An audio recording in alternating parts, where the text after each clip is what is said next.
Special Forces A detachments have been employed on numerous operations throughout the world.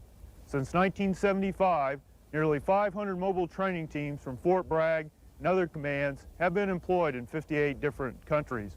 We are prepared to accomplish these and any assigned mission at any time. Inherent to Special Forces training is basic self-defense. Techniques we'll demonstrate here this morning may be used against small arms and improvised weapons. During the demonstration, pay particular attention to the knife edge of the hand, the elbows, knees, heel and toe of the boot. Demonstration will consist of escapes from the front and rear, the knife, pistol, and bayonet disarm.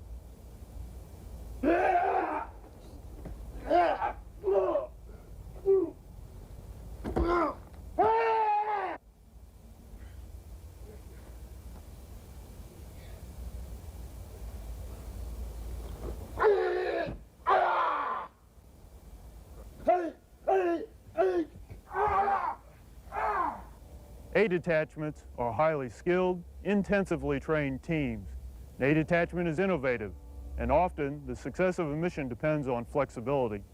An A detachment never stops learning. Underwater operations is one method of water infiltration. The Special Forces diver may be equipped with either the wetsuit or the DUI dry suit to protect him from the cold. This jumper is rigged with a rough terrain suit, which is utilized should it be necessary to insert into an unapproved drop zone, such as mountainous terrain or in trees. Notice the special helmet with full face mask and the special padded areas to protect critical portions of the body. This is the P7 pistol, fires a 9mm parabellum round made in Germany. This is the P35 Browning high power pistol, fires a 9mm parabellum made in Belgium.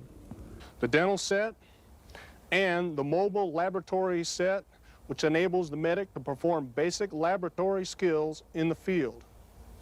A detachment medical personnel are trained in hospital operating room procedures. These items are of the demolitions kit, which affords the detachment with electrical as well as non-electrical firing capabilities of high explosives. This is the MP5A3. This is the MP5 Kilo. Both weapons are similar and fire a 9mm parabellum round. Weapons are submachine guns and are made in Germany. The equipment you see displayed may be either worn or carried into the operational area by individual detachment members. More equipment might be carried as dictated by the mission. However, in Special Forces, emphasis is placed on highly trained individuals operating with a minimum amount of equipment. This jumper is rigged for standard static line parachute insertion. Along with his individual weapon and equipment, he is equipped with the T-10 Reserve and the MC-1-1 Bravo main parachute. Many Special Forces missions require entry into and exit out of places without discovery by local authorities or military forces.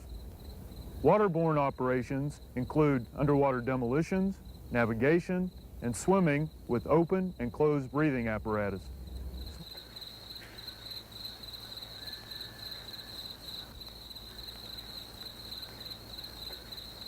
Small boat skills are also used.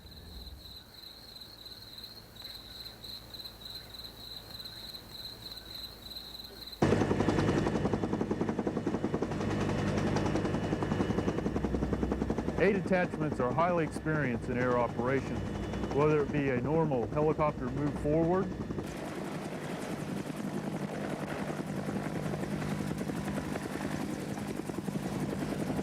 a clandestine insertion, or a sudden extraction.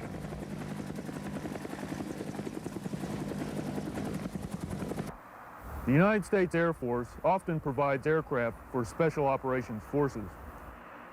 The jumps may be a normal static line jump, or it may be HALO, high altitude, low opening jump.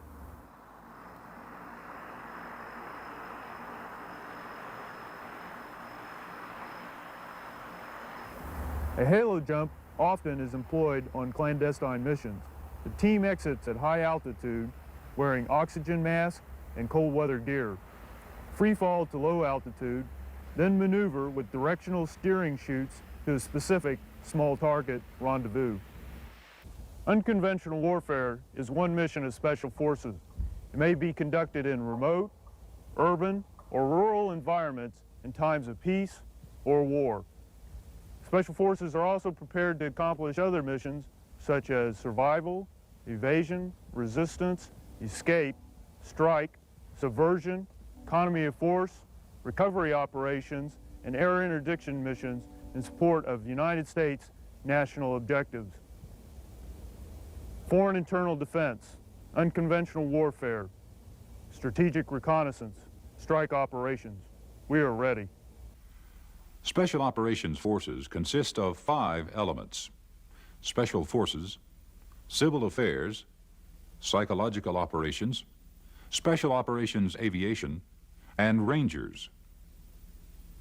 And now, Civil Affairs.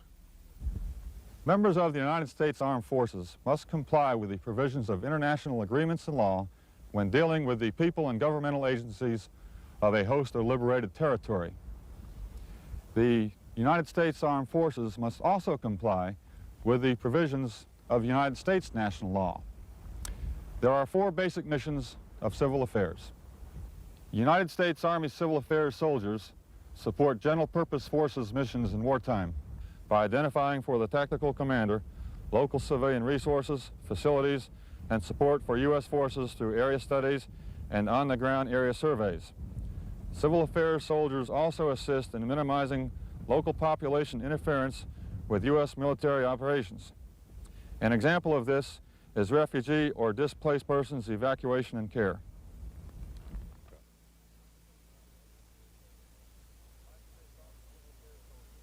United States Army Civil Affairs soldiers support Special Operations Forces conducting foreign internal defense missions during peacetime and pre-crisis by training, advising, and assisting host nation military forces in mobilizing and motivating its citizens to assist their government and military forces. An example would be teaching host nation military forces how to plan, train for, and conduct civic action projects such as digging wells, road construction, and other such projects that will enhance the image of the host nation government and military forces in the eyes of the local citizens. United States Army Civil Affairs soldiers support Special Operations Forces in unconventional warfare missions by providing civil affairs analysis of the political, economic, and social vulnerabilities of the area of operations, and by giving training in this analysis to unconventional warfare units. An example of this assistance is a Civil Affairs EEI, or Essential Elements of Information briefing prior to a Special Operations Forces mission. I'm here to give you your CA portion of the brief Urgent Fury. In this AO, the language will generally not be a problem. A majority of the population speaks English, even though they speak a Creole English, which is a French-based English, or you may hear some speaking with an Australian accent or a heavy British accent. United States Army Civil Affairs soldiers also support civil administration missions directed by the National Command Authority. These civil administration missions include assisting a host government to improve or maintain a stable and viable civil government, or establishing a temporary civil administration in friendly territory where U.S. forces are located in order to maintain order and temporarily provide life-sustaining services until the host government can be reestablished. Additionally, civil affairs forces can establish a civil administration in enemy territory occupied by U.S. forces to provide for life-sustaining services such as water, electricity, to maintain order, and to control the distribution of goods and services within the occupied territory until autonomy is restored to civil authorities as directed by the National Command Authority.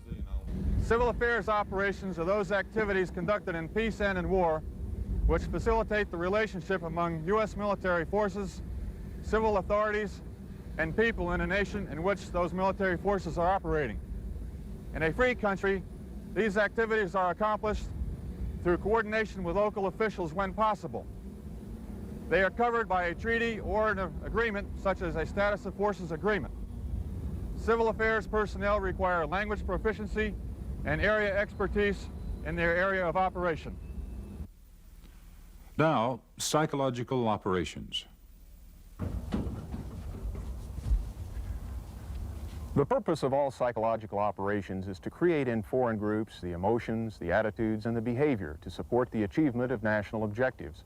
Psychological operations, PSYOP, will influence policy and decisions, the ability to govern, the ability to command, the will to fight, the will to support, the will to win. Psychological operations can increase the combat power of friendly forces and adversely affect the combat power of the enemy. This is accomplished basically by attacking the identified weaknesses of the opposing forces through a planned and coordinated PSYOP campaign. The PSYOP tools are radio,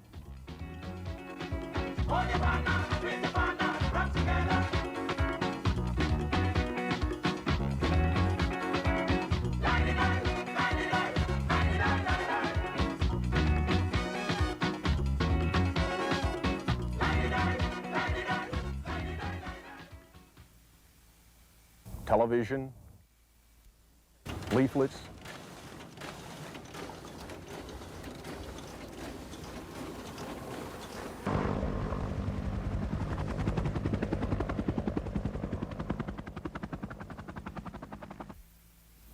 newspapers, let's get that to the press as soon as you can. Right. loudspeakers, Serán retornados a Cuba comenzando el 4 de noviembre de 1983. 100 serán retornados el primer día. and face-to-face communication. The recent Grenada action provided a classic example of psychological operations. PSYOP teams went in with the first combat troops, and they stayed after the troops were gone. Television was not used in Grenada. There were very few sets in the country. But in another situation where those few TVs were owned by key government personnel or other leaders, television would have been an ideal medium to use. United States Army PSYOP personnel are trained and prepared to support in these actions. And many times there are peacetime PSYOP needs before armed conflict breaks out. PSYOP effectively builds combat power, both strategically and tactically. When combat units are required to adopt a defensive posture, PSYOP can remain on the offense. In retrograde operations, PSYOP provides civilian control measures and can support counterattacks. In relief operations, PSYOP can remain to support the incoming unit. In consolidation operations, PSYOP will reorient and educate the civilian population in liberated or occupied areas. The United States Army PSYOP mission is to support U.S. national policy, to support military operations, and to be prepared to conduct PSYOP unilaterally or in support of other military services and United States government agencies. We also give PSYOP training, advice, and assistance to other U.S. armed forces and friendly nations. Psychological operations create a favorable image, gain popular support, and weaken enemy forces. PSYOP is now a major weapon in 20th century warfare. Now, Special Operations Aviation. Special Operations Forces Aviation basically turns on two things. They are the different aircraft available as well as the tactics to be used. Naturally, both are determined by the mission. We may use the UH-60 Blackhawk or the UH-1H Huey helicopter to complete the assigned mission.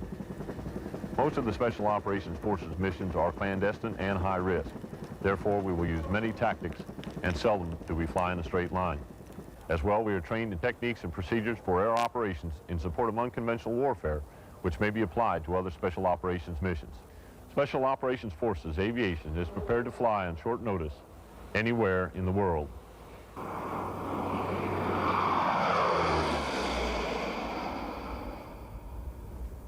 The primary mission of the Military Airlift Command's Special Operations units is to support the Army's Special Operations Forces.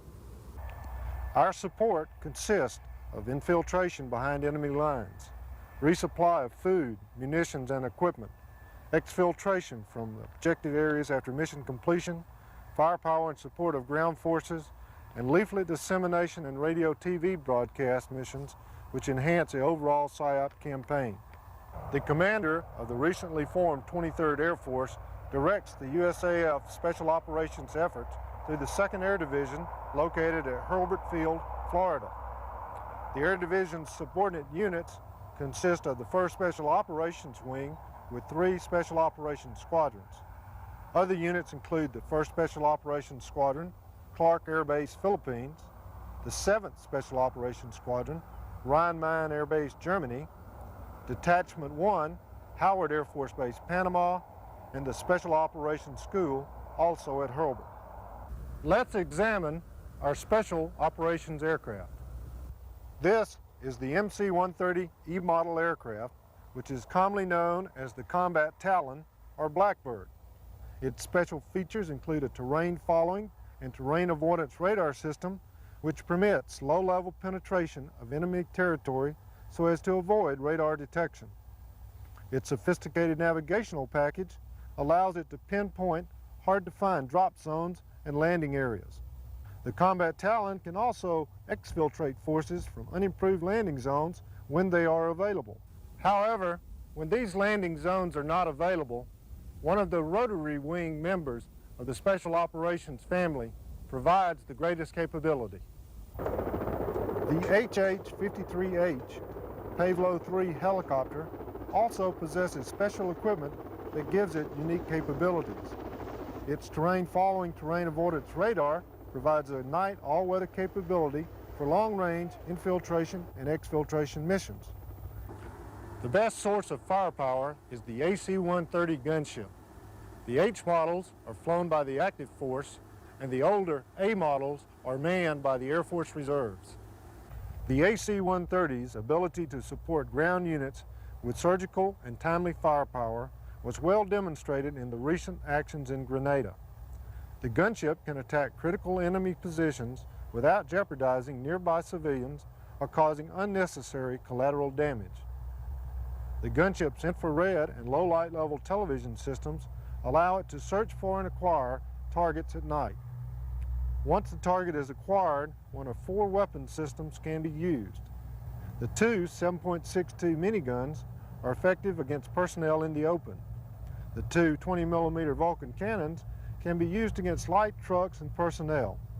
The 40mm cannon proved itself as a truck killer during the war in Vietnam, and the H model's 105mm cannon is effective against enemy bunkers, lightly armored vehicles, and personnel. Both the gunship and the Combat Talon are equipped with in-flight refueling capability to provide for longer range and increased station time. The United States Air Force Special Operations personnel and equipment can provide the support needed to get the job done.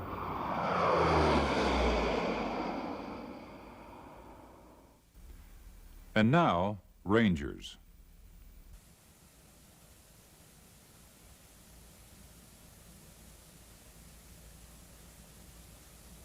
The primary mission of Ranger units is strike operations.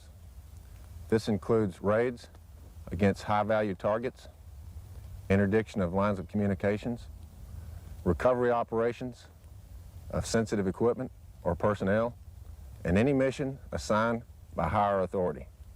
Rangers are the primary light infantry ground force available to U.S. planners for the conduct and support of special operations. They can be deployed anywhere in the world on short notice by land, air, or sea, supporting United States resolve or support of allied nations or host countries. The employment of such a force provides a clear signature of our readiness to commit combat forces to protect U.S. interests abroad. Rangers are elite forces composed of highly trained and motivated soldiers. All are airborne qualified, and most are Ranger qualified. The unique thing about Rangers is that they are 4-time volunteers. They volunteer for the Army, they volunteer for airborne training, and then they volunteer to serve in one of the Ranger battalions. After serving in a rifle squad for a reasonable amount of time and being selected by their chain of command, finally they volunteer for attendance at the United States Army Ranger School. Rangers are highly trained in light infantry tactics. they receive extensive training in patrolling techniques, airborne and air mobile operations. To enhance their capabilities, Rangers conduct off-post deployments to include jungle, desert, and Arctic environments each year. Selected members of each battalion conduct special skills training in advanced demolitions, scuba, and halo insertion techniques.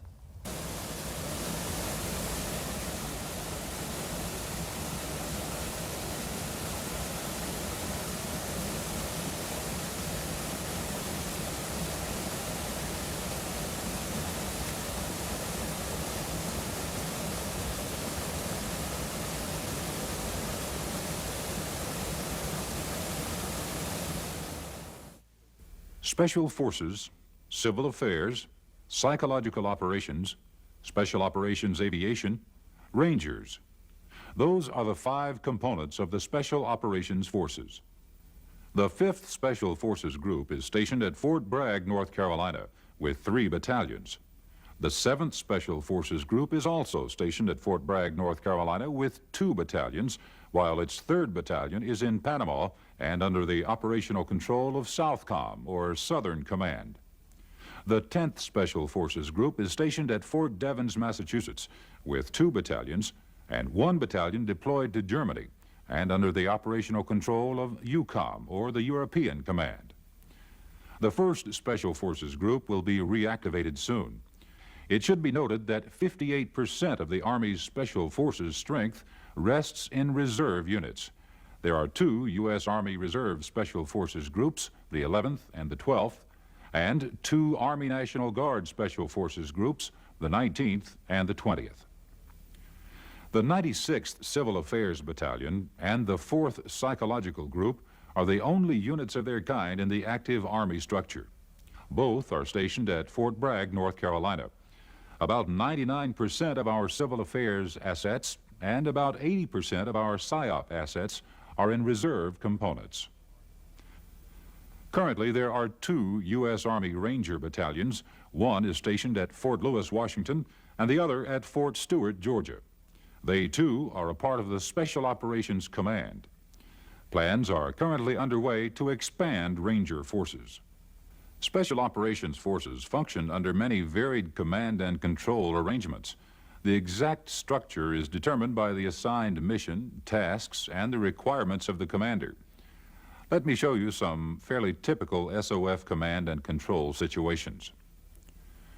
Usually there is a Special Operations Command headquarters.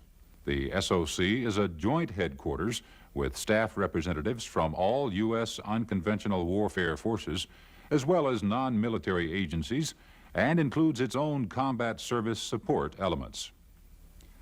An SOC may be formed to satisfy UW requirements. It is subordinate to an area unified command, and usually it is a semi-permanent arrangement.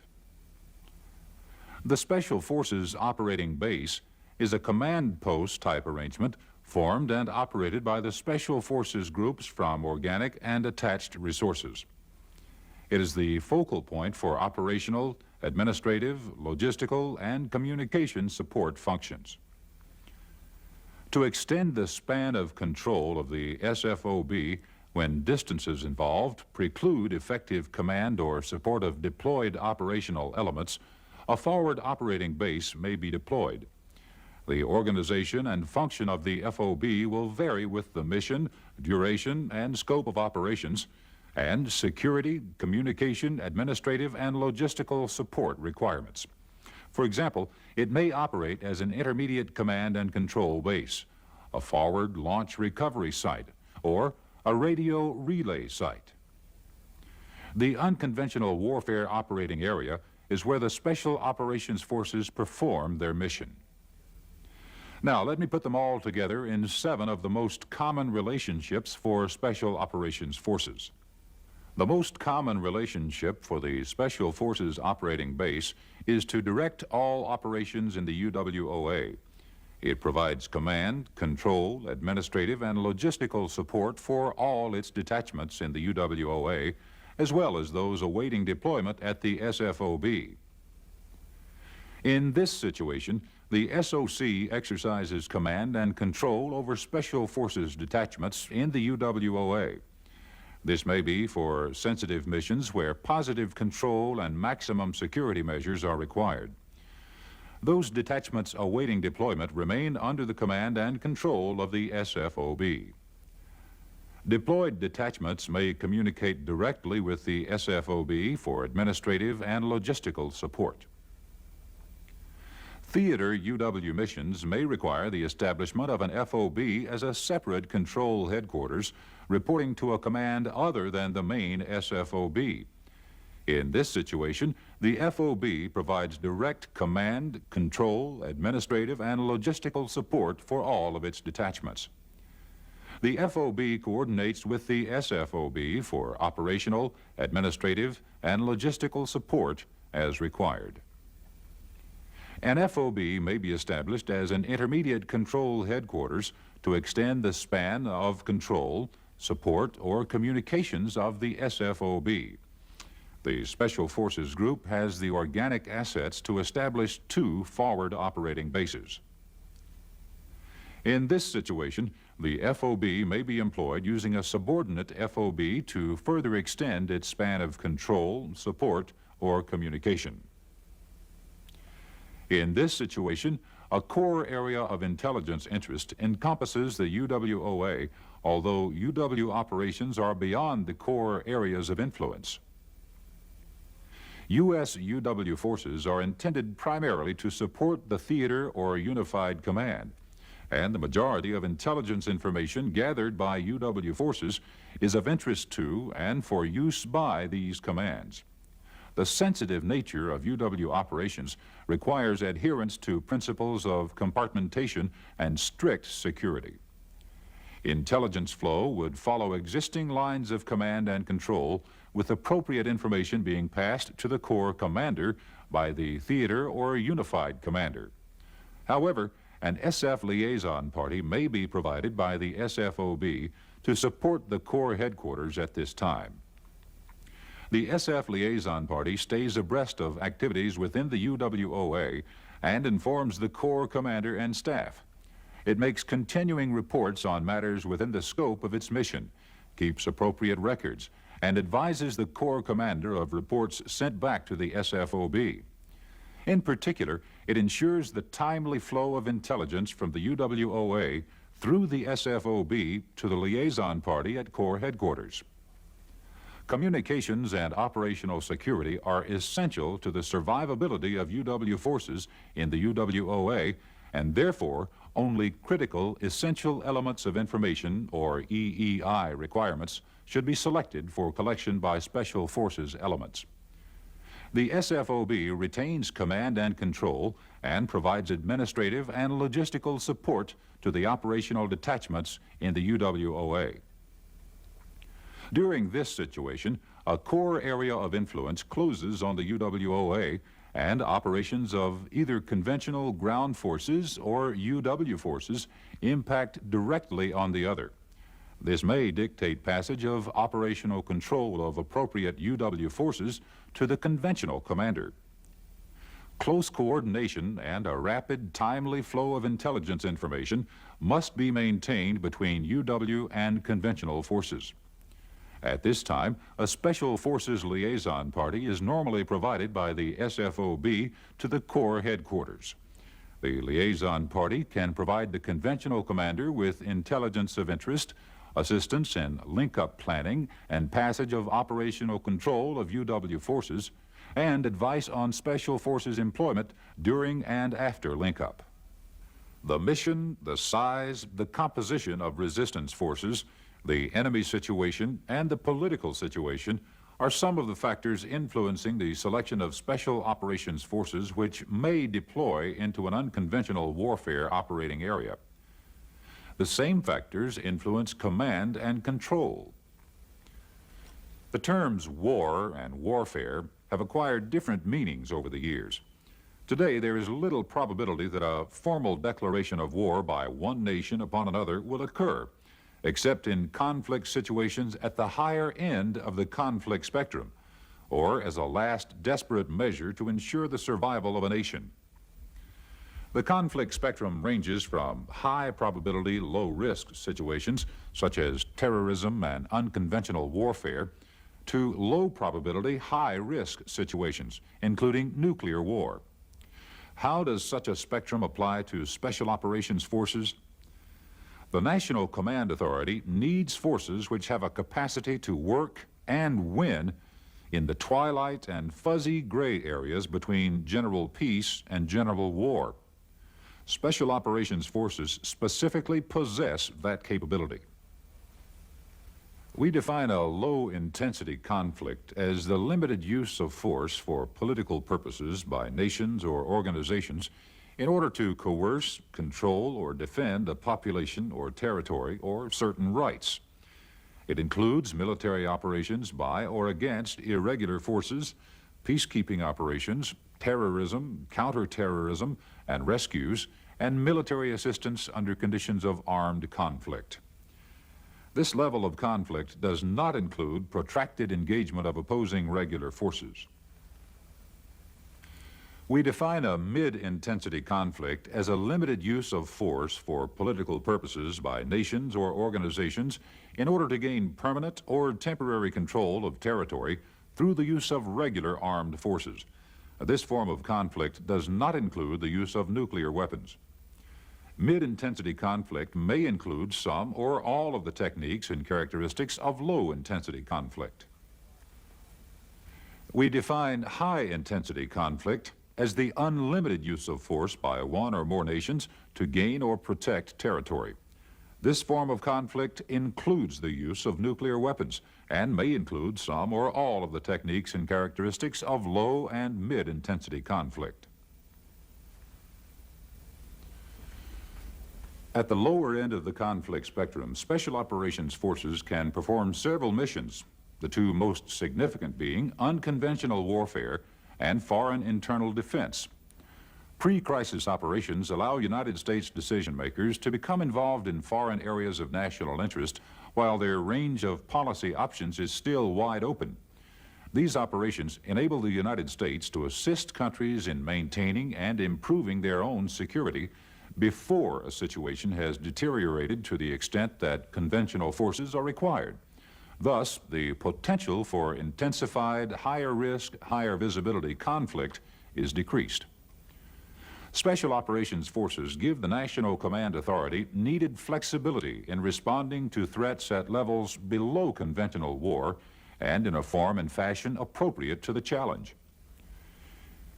Military operations conducted by these Special Operations Forces utilize highly trained, equipped, and organized DoD resources against strategic or tactical targets in pursuit of national, military, political, economic, or psychological objectives.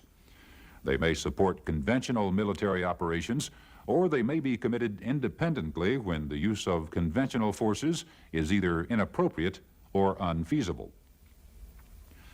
Sensitive peacetime operations are normally authorized and conducted under the direction of the NCA or the designated commander. Special operations may include unconventional warfare, counter-terrorist operations, collective security, psychological operations, and civil affairs measures.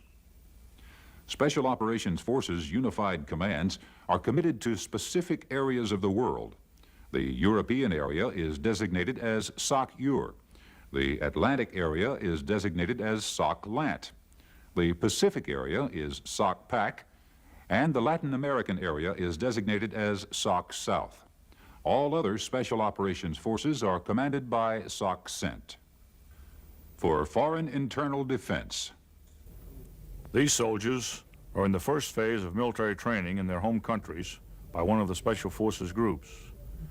They're being introduced into new equipment and training techniques that will allow them to eventually maintain the peace and security, foreign internal defense, of their own country.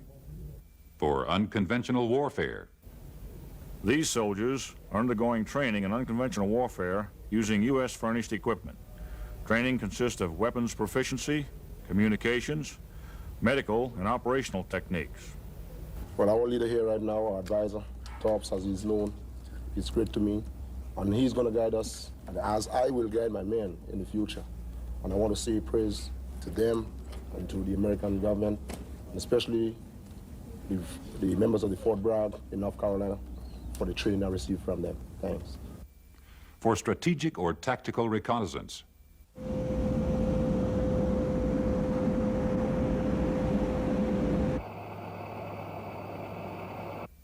For strike.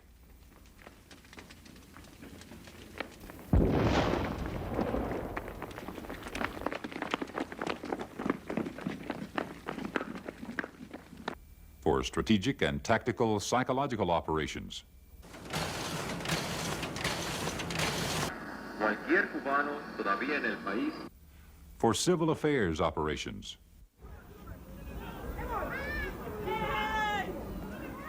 Including civil administration. Well, we are hoping to not build it up there. We are hoping to rebuild it. For rescue. Go! Go! Go! Come on! Come on, move faster! Go faster! Go!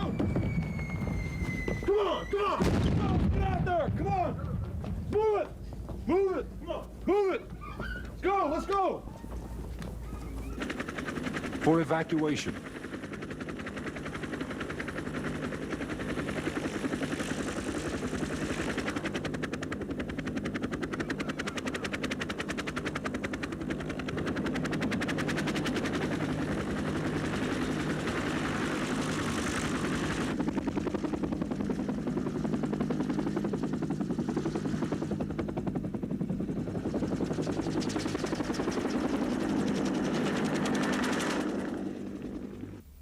For humanitarian operations. Kind of get them in a position or a line. We'll take the youngest first, and we'll work up to the oldest.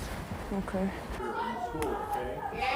Okay, I want you to put this in your mouth and chew it up, okay? You do that for me? Now chew it up. Give me one. For special aviation missions.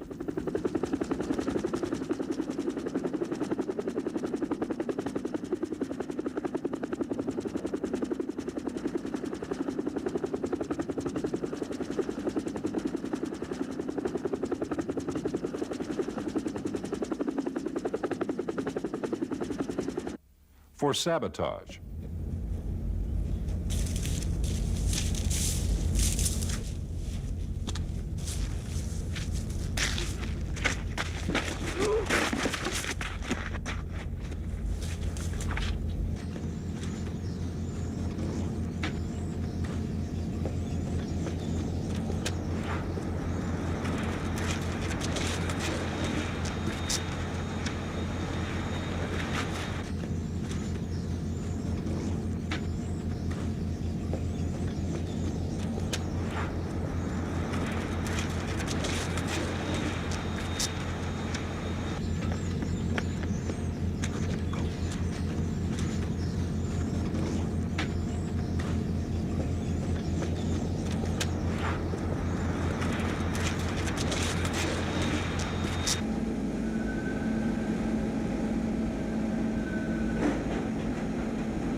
For terrorism counteraction.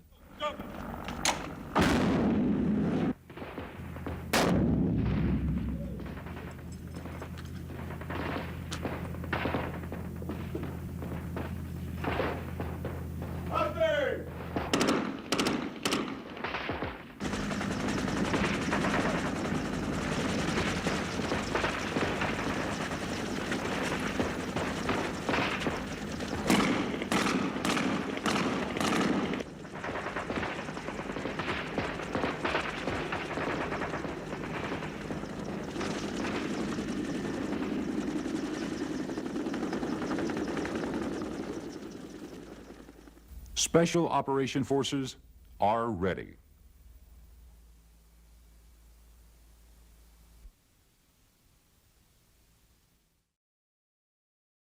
I'm Captain Kaufman, assigned to the 5th Special Forces Group, and I command the basic unit of Special Forces, the A Detachment.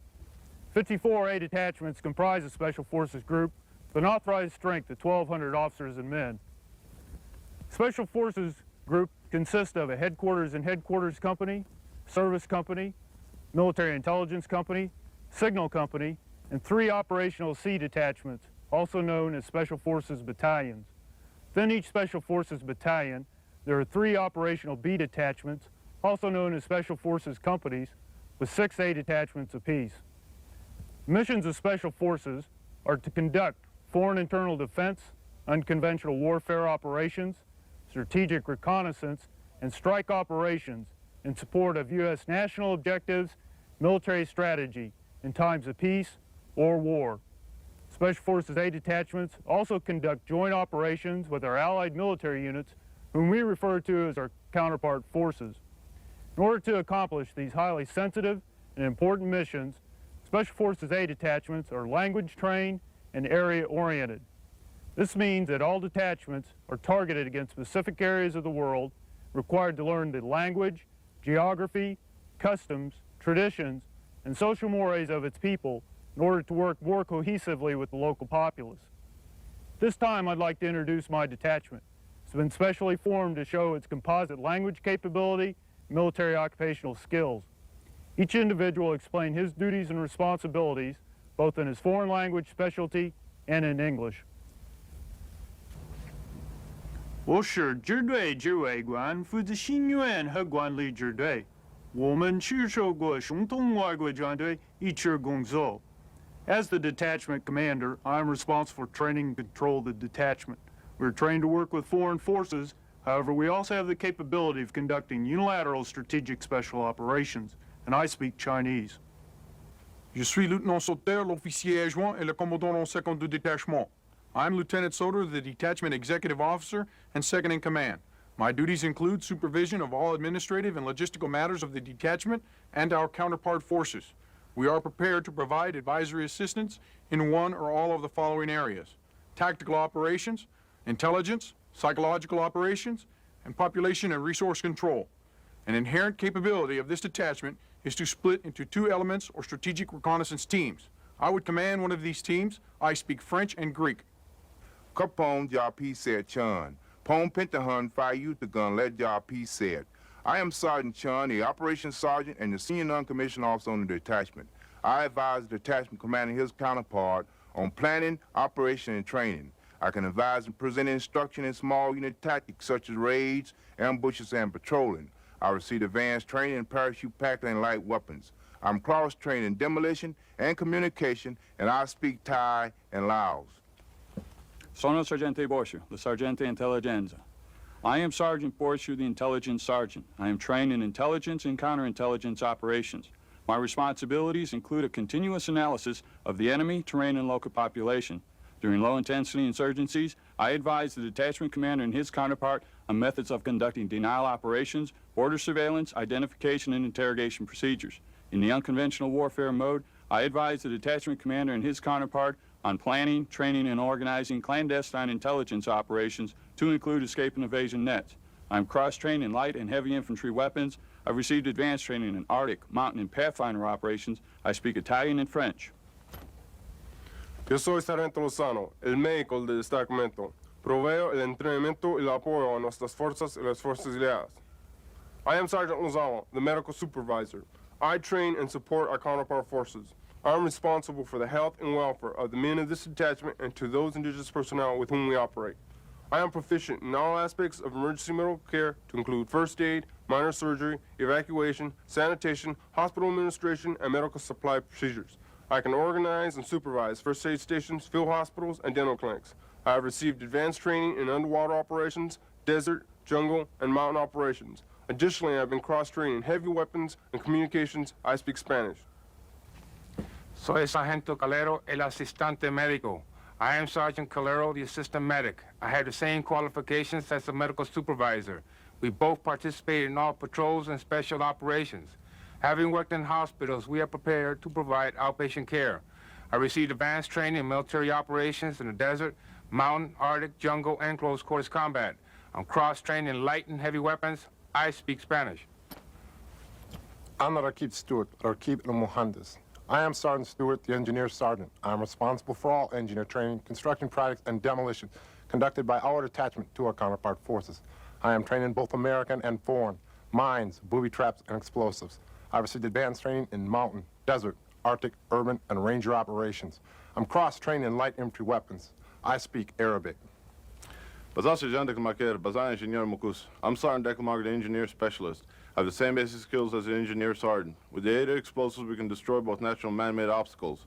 I received advanced training in jungle operations. I'm cross-trained in light weapons. I speak Lingala, French, Flemish, and Afrikaans. I have a basic working knowledge in English language. Mein Sergeant Durfenhun. Mein body hat hier Kaagwahun. I am Sergeant Irvin, the heavy weapons leader. I'm responsible for all crew-served weapons training conducted by our detachment to counterpart forces. I am trained in both American and foreign crew-served weapons. I am also prepared to present instruction in small unit tactics. During peacetime, I assist in training civil disturbance and disaster relief forces. My cross-training and other skills permit me to work with local police and other security forces. I've received advanced training in military operations in the mountains, jungles, desert, ranger, and special operations. I'm cross-trained in demolitions. I speak Urdu. Ana Rakib Gregory, El Rakib al-Aslihat al-Khafifa.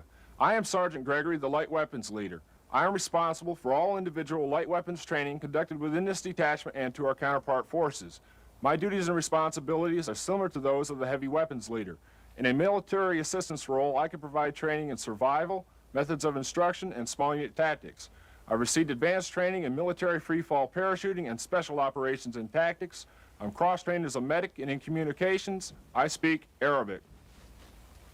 Siak Sargento Boncayo, Supervisor de Radio Aparador. I am Sergeant Boncayo, the Radio Operator Supervisor. My duties include maintaining a secure communications link from my detachment in the field to higher headquarters. I'm also trained to maintain my own radio net, plus advise counterpart forces in radio, wire, visual communications, and crypto systems. I have received advanced training in Ranger and mountain operations. I am cross-trained in light and heavy weapons. I speak Ilocano and German. Ja, Sergeant McGinnis, Glavny Radist. I am Sergeant McGinnis, the Chief Radio Operator. I have the same basic skills as a Radio Operator Supervisor. I operate the detachment's radios during scheduled contacts to higher headquarters. I can train counterpart radio operators in radio telephone procedures and continuous wave transmissions. I have received advanced training in desert, mountain, and winter operations, in skiing, as a sniper in the special operations. I'm cross-trained in demolitions, and I speak Russian.